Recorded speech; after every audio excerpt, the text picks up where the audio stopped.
Hey guys, I want to take a second to thank Comfort Pro. Since 2001, Comfort Pro has been helping customers stay comfortable where they live, work, and play.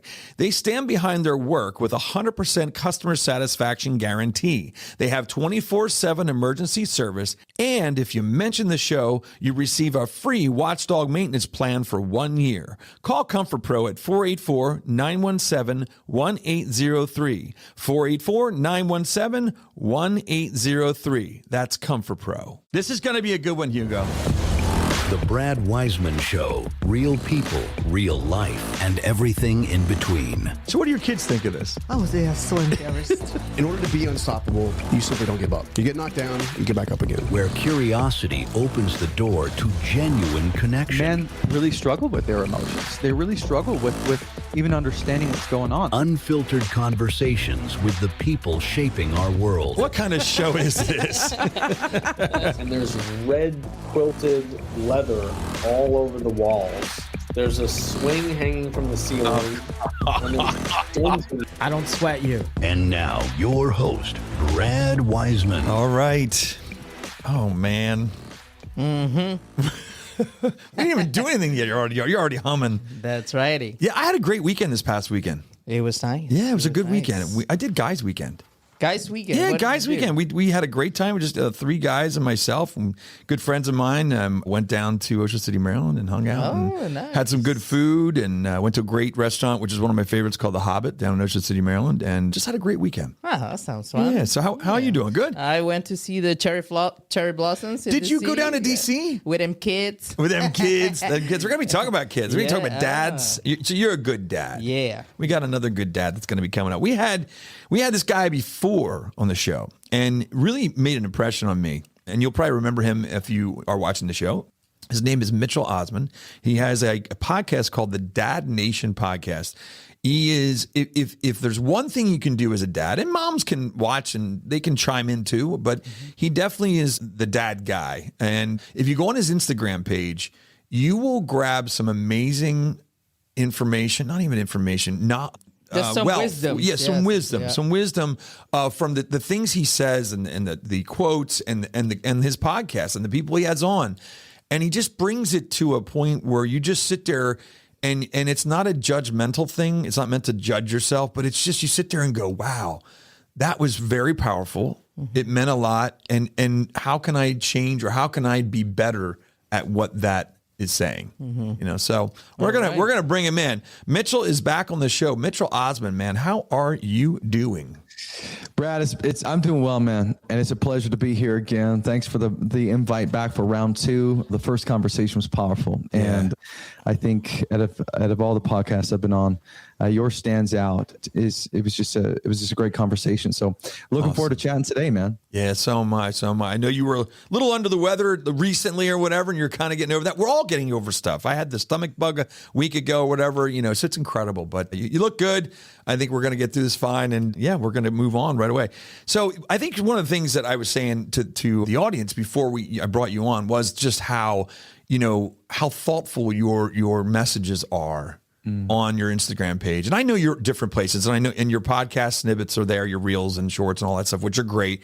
And you do have the whole podcast called the Dad Nation Podcast. But there it's nice. It's kind of one of those things I could just dip into it quick.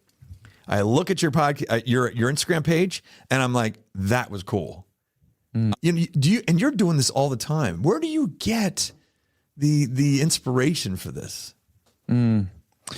Lived experience, and also just I do a lot of reflecting on my past. Where I came from, and as I shared in my last time on your show, I came from a very difficult childhood. Alcoholic father, just a lot of crime, dysfunction, all that kind of stuff, abuse, and so I very much knew from a young age what I wanted my life to look like and the life that I wanted to give my kids one day. And so I had always had that fire inside of me. And so once I became a dad, it felt very natural. And I think I think a lot. I'm always thinking about, and I talk for a living. So it's just like, I'm always thinking. I love to write. And so as moments pop up, moments of inspiration when I'm with my kids or with my wife, man, I just pen them down. and just kind of spend some time working on them and just share. Really what I'm sharing is the thoughts, the desires that I have that men don't often have words for. And as men, we struggle with communicating our emotions and how we're feeling. And so really at the end of the day, Brad, what I do is I just give words to a lot of these feelings that men have, but they don't quite have the language for it just yet. And so when they read a carousel of mine, they're like, oh, dude, like that's exactly how I feel, or I haven't thought about that quite in that way.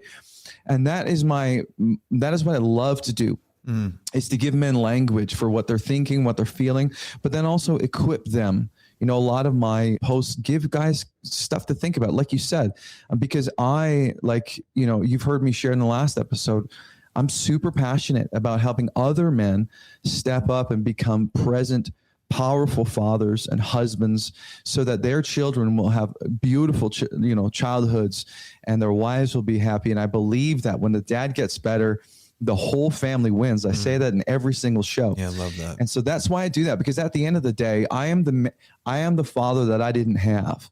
Wow. And I'll say this often, man, every family has a curse breaker.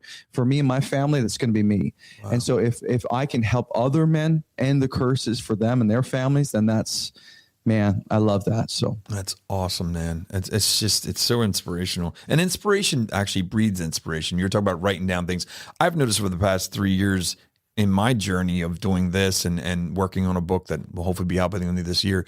And, there's something about that when you allow yourself to think and actually exercise the brain in thinking and exercise the brain in inspiration and go into those places, it's amazing what your brain will give you in response. Oh, yeah. It's coming from higher being, whatever you believe, but it's amazing if you just allow that space there for thought, what comes out. Totally. Right? Totally. Isn't it crazy? It's really weird. Yeah. And I think now more than ever, Brad, because we're living in such a loud time, there's so much noise, whether it's social media, news, media, whatever. And it's like, we can't get that silence, that solitude, that quiet to actually let the brain do what it's designed to do, is to think and meditate and process. But when you have that quiet time to reflect, and then you write, writing brings so much clarity. And so you think about it, when you have a thought, you stew on that for a little while, and then you write it down, and then you read it. I mean, there's multiple, and I was talking to a client about this a couple of days ago. I'm big on journaling, but I was explaining to him, I'm like, number one, you're thinking about this, you're meditating on it, you're stewing on it, whatever. Number one. Then number two, you're positioning yourself to like, okay, how do I put these words together?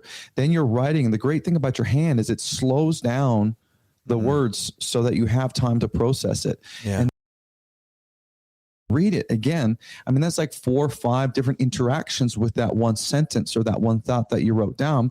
That's why you internalize so much more when you write and you reflect that way, right? It's so powerful. Yeah, it is. It is. I love hearing it because it sounds a lot like what I'm experiencing over the last 3 to 5 years. Yeah. It's pretty awesome. So there's one in here and I'm going to go through some of the stuff that I've seen on your Instagram lately, because I want people to realize what they're going to get when they come to your Instagram page, because it's really, really cool stuff. And the one, I mean, there's lots of them. There's tons of them. You have all kinds of stuff in there. The one that was just interesting recently was the parent. This actually made me tear up. I probably had a tear come down my face because it makes you think. And it was, Parent Hunt doesn't announce its endings. There's no warning when a season quietly closes. No calendar reminder. No final bell. Last time you put them to bed. Last time you reach out, they reach out for your hand. Dude, that is just, if you're not a parent, it probably won't make sense. But man, it hits. Even just now reading it hits, it's unbelievable. Yeah, that's, and I think that's life as a whole. We don't know when it's that last time. Yeah. And so when you have those opportunities, when it's still happening, take advantage of it, take advantage of those opportunities. And that's something I've been doing. I don't know if it was, since meeting you or since reading that recently again or whatever. And there's a lot of places that you can get that encouragement of, being present and being, and even actually a lot of the guests on the show too, Hugo, it's being present. It's being there, being where your shoes are, stop being somewhere different, and I think that's the kind of message you're giving. So tell me about that. I mean, that was just, that hit. Yeah. Well, here's the thing. I'll start with a quote that has just been resonating with me forever, ever since I read it. And it's this: time is the only currency that we spend without knowing the remaining balance. Wow. Right. Yeah. So Brad, I don't know if I have 60 minutes or 60 years left. Right. And so if I die in 60 minutes, I just gave you the last hour of my life. That was a great hour. Wow. But really, when you think about it, right? Like we don't have, and so we give it away to things so often that don't matter. Right. Yeah. Okay. So that's one quote. Now I'm going to give you some statistics. If you're listening to this and you're, a father and you have kids and they go to school, whatever, live a normal life, by the time they turn 12, 75% of your time with them is now over. Mm-hmm.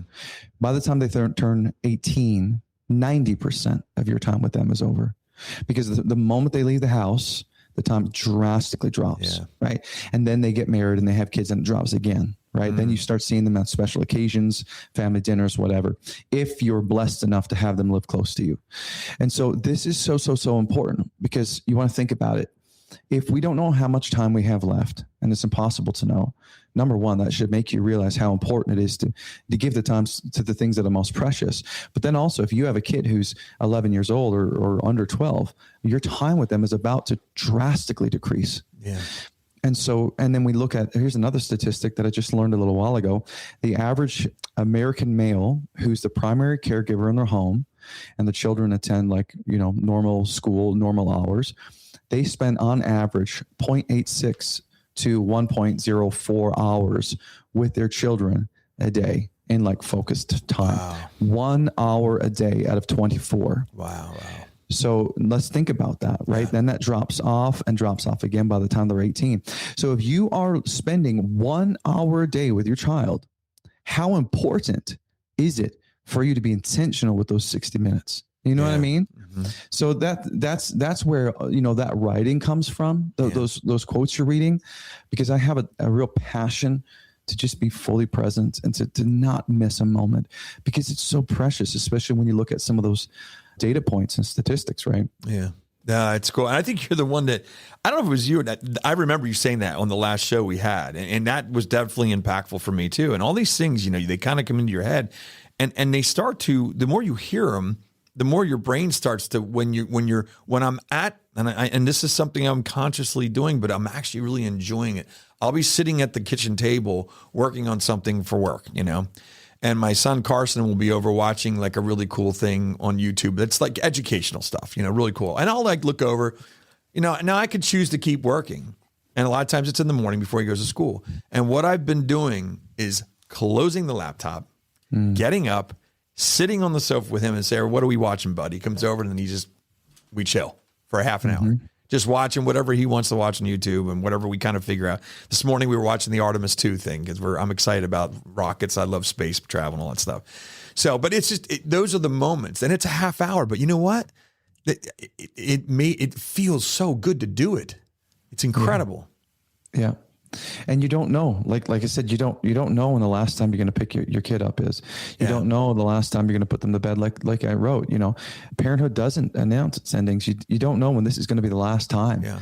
And so if you live with that kind of awareness, if you live with that kind of intentionality, I mean, it focuses you like nothing else. Yeah. And I'll tell you, it's been this journey that I'm on more and more is just, it's very, what I said the other day, I think I said to my parents, and I said, I feel so good where I'm at right now in life. And it's not about money.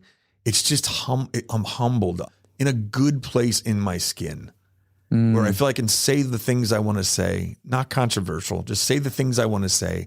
I can talk to my friends in a real way without thinking they're going to get upset, or help them in a way, and not that you're like a know-it-all or anything, but I just feel like I'm able to help or serve in a different way than I've ever been. So, and I just hope it gets better and better. So let's go into some of this other stuff, the other things that were on there. I love this. This is good too. Every child is asking the same questions about their identity, their worth, and their value in your eyes. Love that. and I'm saying I said on my notes here, dive into this. I heard it's not good enough to tell them that you love them. Tell them that you believe in them also. Mm-hmm. And I don't know if that was a conversation we had last time or not, but I've been hearing that. I don't know if you've been hearing that. Like, it's not just the love, it's the belief that you have in somebody.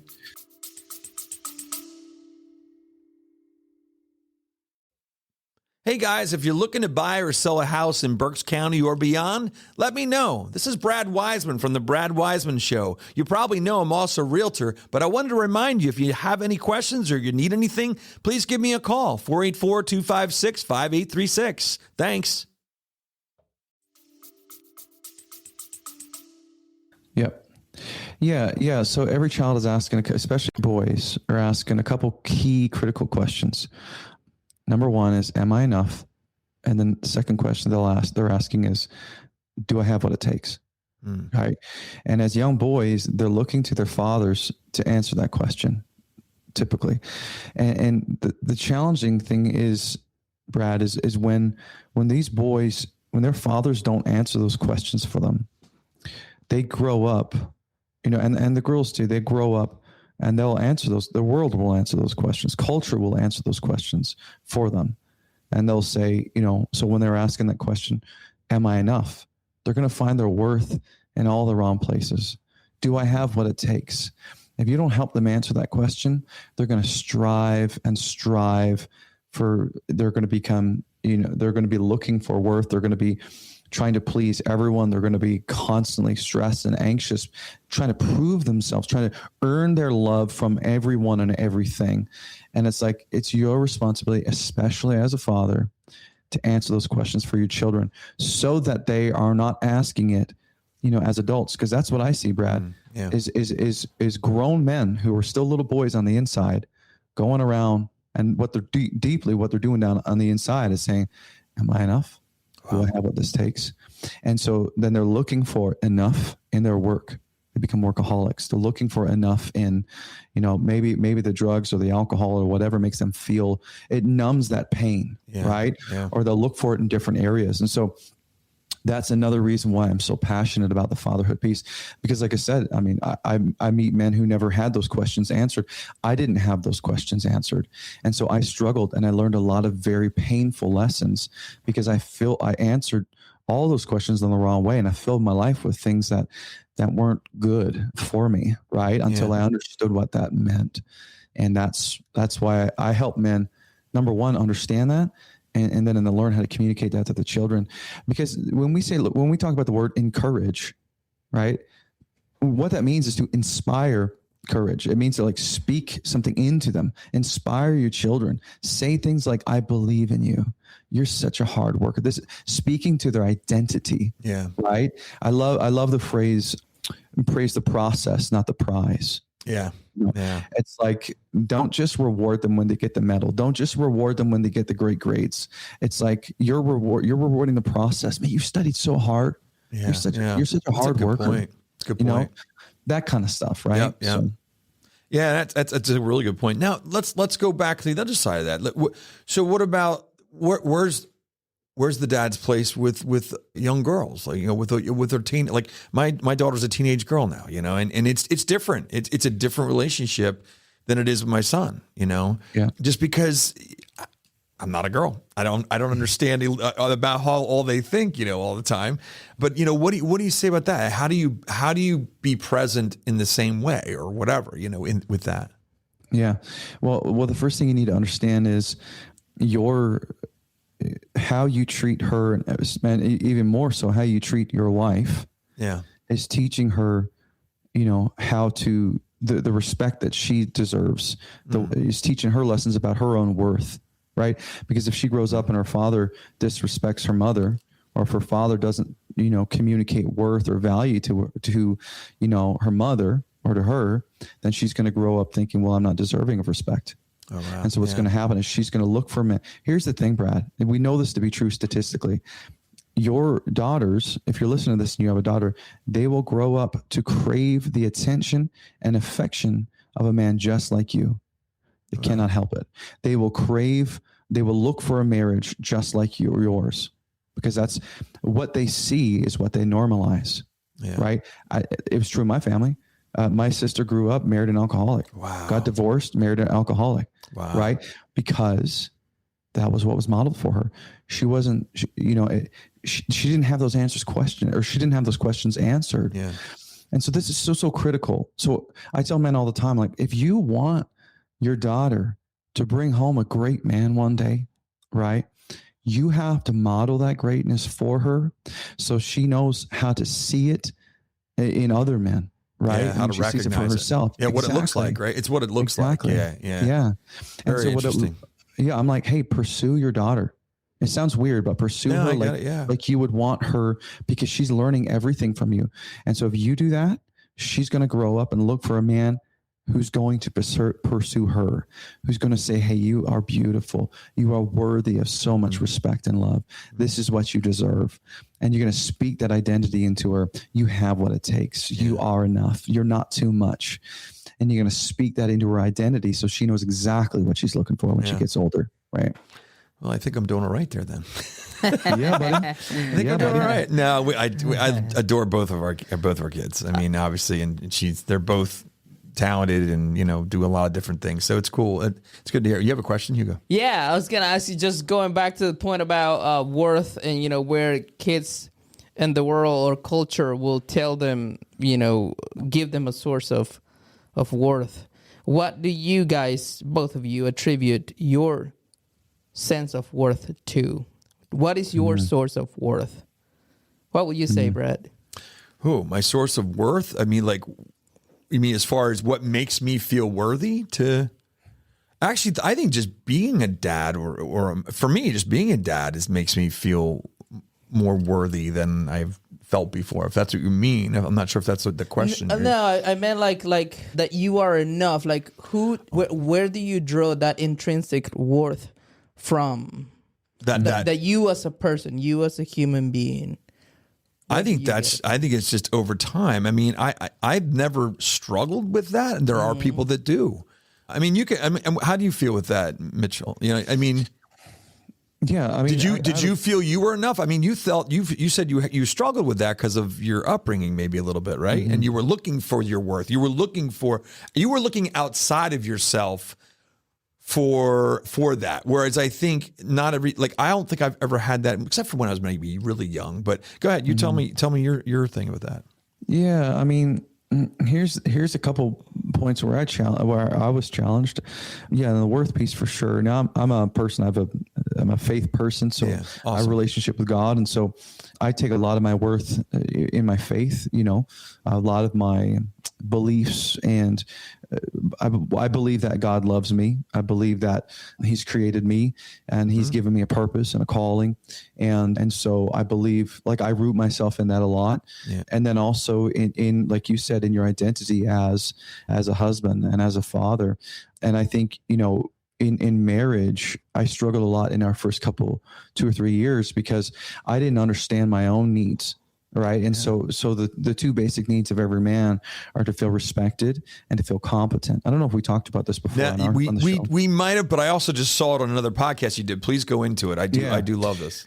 Well, because that's the thing. A lot of people think that, a lot of wives make the mistake of thinking, well, I need to tell my husband I love him every day.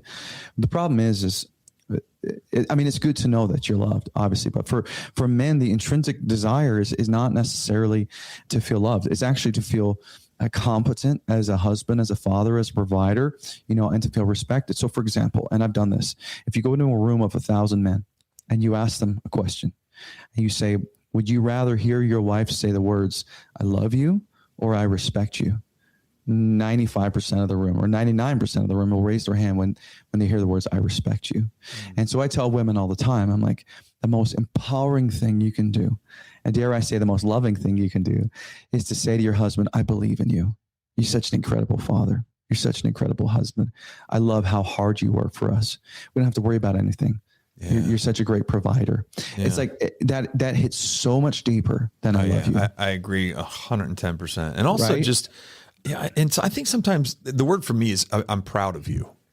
Totally. I'm proud of who you are right now, or I'm proud of you, with who you are as a dad and who you are to the kids and all that. That to me, yeah, I think sometimes too, as couples, because we do love each other, and not that we throw the word around a lot, but it is used a lot. I mean, every time I get off the phone, love you, before we go to bed, love you, before we get up in the morning when she leaves, love you. So I think sometimes that word does get watered down. Totally. So I think the other words that we can use are make more of a difference, because I think it's just it's good to hear that it's not just the love. Yeah, I know you love me, but I love a lot of things that maybe I'm not proud of. I love a lot of things I love chocolate, so it's not like that's really good. But no, there's a lot of things we love that just doesn't really lift you up or make you feel like you're doing the right things.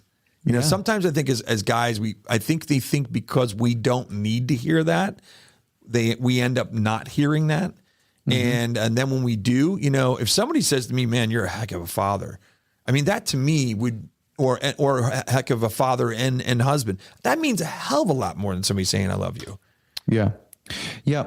And that's, and that's exactly why, I was struggling so much in the first few years of our marriage, is because we didn't understand what we needed.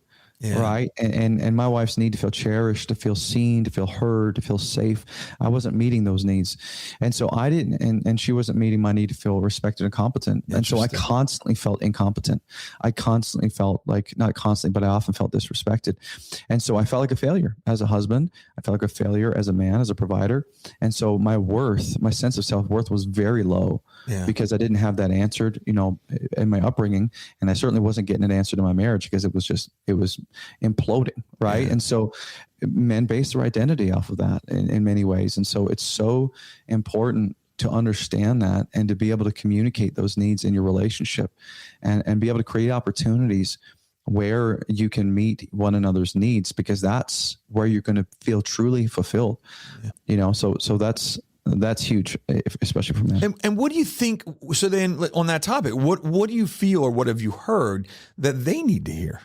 What does my wife need to hear? What do most wives need to hear, you think? Yeah, that's great.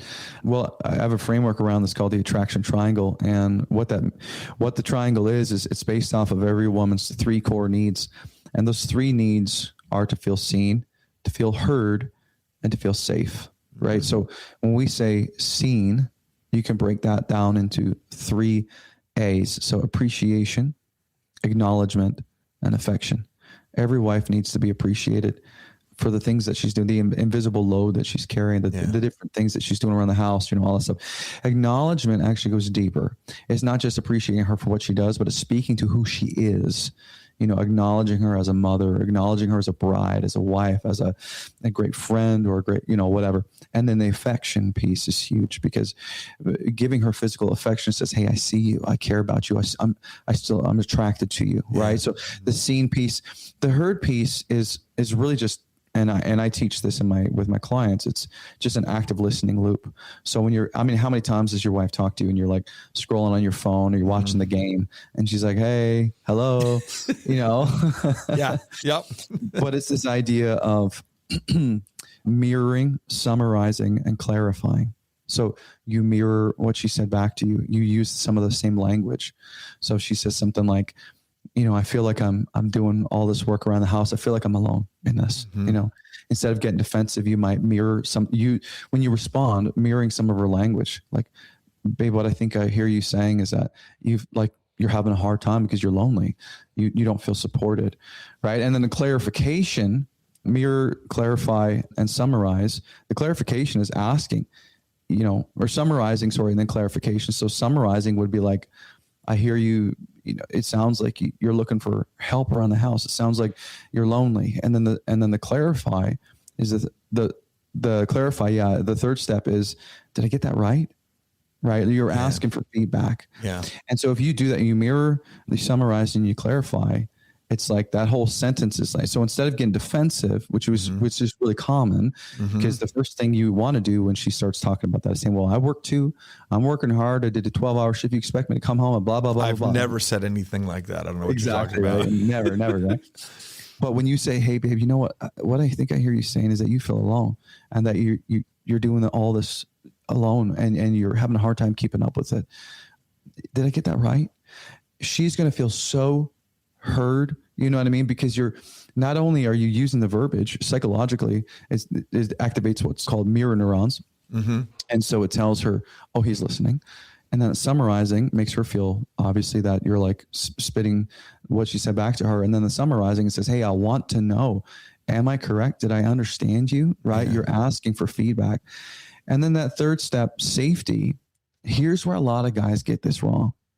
They think about my wife wants to feel safe physically. And yes, that's important. But there's relational safety, there's physical safety, there's financial safety, and emotional safety. Right. So when I say physical safety, that's a two-way street. She needs to feel safe with you, but she also needs to feel safe from you. Like if you're getting angry, are you the kind of guy who's yelling or putting your fist through a wall or you're throwing something? She does not feel safe with you. We talk about emotional or relational safety. This woman needs to be convinced beyond a shadow of a doubt that you will be faithful to her, that you don't have some like OnlyFans accounts or you got a wandering eye or something going on at work. She needs to know that you're being faithful. Financial safety is not, I'm not saying you got to be rich. No, I'm saying you got to be responsible. Mm-hmm. You have to be a good steward of your finances, because she's thinking about the kids. She's thinking about the family. Mm-hmm. So you need to steward your finances and include her into that. And she needs to know that you're going to put the best interest of the family first, that you're not going to spend the budget on a new toy or a new pickup truck or whatever. The financial safety. And the last one, emotional safety, which I got wrong for years. And it's exactly going back to this seen and heard piece. When she comes to you and says, hey, I feel like you're working all the time, or you feel, whatever, it could be anything. What she's trying to do there is connect with you, right? But what do? We get defensive, right? And so we say, well, hey, here's what I'm doing, and I'm doing all this. Why are you coming at me like this? She's learning a very valuable lesson. And the lesson is this: it's not safe to bring things up with him, because this is what happens. Wow, and so you need to create emotional safety by saying, hey, I hear you. To see her, hear her, and to make her feel safe is so critical. So if you can get those three needs met, dude, and she can have that conversation about, hey, honey, what does it look like to make you feel more competent? And you know what's interesting? That last one, the emotional safety, that reminds me of a place where if there's a guy at work listening to that part, the emotional safety part, that's where things start to deteriorate. Absolutely. Yeah, I'm saying that can be a vulnerable place. And I'm not, I'm just saying like that can be a place. I know if you look at women needing those things, if you're not providing all those things, that's a place where I could see that changing. Dude, let me share some more statistics with you. Yeah. Right? In the U.S. today, we know that 70% of divorces are initiated by the women in the relationship. Wow. 7 out of 10. Now, when you dig into the data even more, in situations where the wife is a high earner or has a high level of education, that number jumps to 90% of divorces are initiated by women. Wow. Now, what's even crazier is when researchers have studied the reasons why, 80% of the time, the main reason cited for the divorce is not sex, it's not money, it's not, abuse, cheating, all the things that we think it is. It is emotional disconnection. That's what I thought. It's some variation of, I don't feel like a priority. I don't feel like my feelings matter. I feel like I married a robot. I don't connect with him anymore. And so think about those numbers, up to 90%. That's crazy. And then 80% of the time is emotional disconnection. So we have a huge... So I was right. I was kind of right with that then. Yeah. You absolutely were right. Because what happens is women then find those emotional needs met elsewhere because they have to, because the feminine is driven by emotion. Yep. They cannot not do it. Yeah. Right? It's their oxygen. And so as a man, it's more important than ever to meet those emotional needs. And here's the crazy part. Women end up going to work to find, they'll be attracted to a man who just meets their emotional needs, who just says, hey, you're such a great mom, right? You're such a hard worker. How do you do this? How do you balance it? You're a mom and you're doing so good at work. Wow, this must be so hard for you.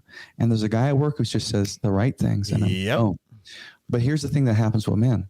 When a man comes home and he feels incompetent because he's, his wife is saying this and that and getting at him or whatever, or he feels disrespected, again, these are our greatest need. We crave it. So where does a man go to feel more competent and to feel more respected? At work. Right. Yeah, right. Absolutely. Because it's easy to measure. It's like, well, I get paid for this. Yep. I bring solutions all day. Feel appreciated. I feel like I'm doing the right things. People are going, hey, you're doing a great job, Exactly. And you can measure it because you're like, oh, I'm doing great. I got a performance bonus. I got a raise. And it's like, oh, here I'm respected. I'm great at what I do. But the problem is this is how the drift happens. Yeah. A woman goes this way, a man goes this way to get their needs met elsewhere. And this is how marriages slowly, this is why I say all the time, marriages don't end because of one big explosion. It ends because of a silent erosion where we're just not meeting each other's needs. And over time, before you know it, we're just living in the same room. We're roommates sharing rings. And I agree with you 100%. And I got to say, I just want to bring up one other thing that we talk about. We just talked about this a little bit, and maybe next time you come on, we can really dig into it. One of the things that I've felt that has really helped my marriage and my, not that we're having issues, but just that keeps it more solid. And it's something maybe I can say as a suggestion for other people, and you can chime in with it too, is spending, if you have children especially, and we're talking about being a dad, so we're most of the stuff, obviously people who they have children, is we meet as two people, we get, we're dating for a while, we get engaged and we get married, and then and everything is very about us. It's about the two of you, and you have plenty of time to go out with the guys one night. She can go the girls' night, whatever. There's all this time beyond really spending a lot of time together. And then you have children, and overnight, that all changes. It goes from just what I call one is there's mom and dad couple, and there is married couple. And they're two different people. One of the things that has worked for us is trying to take that at least one night, which would be a date night. And it could be to McDonald's. It doesn't need to be fine dining. It could be to McDonald's and a movie, or something like that. But to be able to just talk and be with each other and laugh. And, every time we were just down in Savannah, Georgia. And I say this to my wife to her face when we're there. I'm like, you know what? This is what I love about you. I said, we're sitting here laughing our asses off about whatever it is, whether we're people watching or something, who knows? It's just fun. And then usually we end up talking about the kids anyway, which is kind of funny, but it gives us a moment to just get back to the married couple, and we love our kids and we want them to be involved in everything. But I think to be better parents, sometimes you need to be a better married couple. And that's hard to do sometimes. Have you heard that before, or do you agree with that? What do you think on that stuff? Oh man, absolutely. For a lot of reasons, right? So do you become a better dad by being a better husband? Absolutely. Because we just talked about how, for your sons, masculinity is caught, not taught. They have to observe you doing something. The same thing with your girls, right? We talked at length about this. What's the best way to be a great model to them is to actually model that in your own marriage, right? So that's naturally going to make you a much better parent, is by prioritizing your wife. Yeah. Right? The best thing I tell people all the time, I get in trouble for saying this all the time, because people say to me, what's the one thing you want your son to know? And I say, I want him to know he's number 2. Come to my wife, and my wife is number 1. Because here's the thing. He needs to understand, he needs to see what it looks like to have a man love a woman. Because if I don't model that for him, it's going to be modeled in all kinds of different areas, and he's going to grow up and he's going to disrespect his wife. He's not going to love her. He's going to, you know what I mean? So it's my I would even say it's my responsibility to prioritize my wife over my children, because that's how I'm going to set them up for success in their own relationships. Yeah. Right. So that's a big piece when it comes to parenting. Yeah. The second piece is we got to understand what happens when your wife has kids. Like we know that there are seasons where they shift psychologically on a fundamental level. The first one is adolescence. The second one is marriage. The third one is children. And the fourth one is menopause. Okay. So when she has children, her identity shifts. Like it's an existential shift. And so the challenging thing is, though, is they begin to grieve the life that was.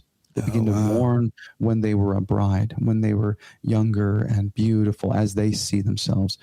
And so as a husband, as a man, it's your responsibility to help her feel like a bride.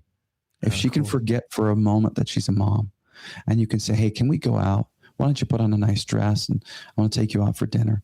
It reminds her of her femininity. It reminds her that she's first a bride, that she's a beautiful, desired woman, and nothing is going to fill her tank more than that kind of thing. That's cool. And so you want to talk about like breeding intimacy in your marriage and connection and closeness.